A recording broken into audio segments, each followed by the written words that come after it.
Hello guys! For today's video, so yun nga guys na magluluto tayo ng siomai.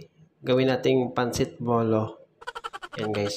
Nagsaing muna tayo guys. Then nag-prepare tayo ng bawang tsaka dahon ng sibuyas. Yan na guys yung talong natin. Siomai. Yan na guys. So yan na nga guys. So magpiprito na tayo ng talong. Yan guys. Basic lang yan guys. Basic prito-prito lang yan. Napaka-basic lang yan. Mekos-mekos lang natin yan. Yan. Prito tayo ng talong. Mekos-mekos. Iyon. Magic. Luto na yan guys. Yan o. Yan na sa plato na guys. So prepare yan. Mag-gisa naman tayo ng sibuya. Bawang.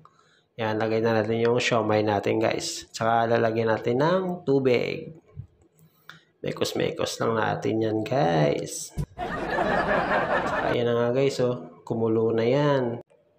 Nakalimutan pala natin yung miswa guys, no? Ayan, pero goods pa yan guys. Lagay na natin yung dahon ng sibuyas dyan. Nakalimutan lang.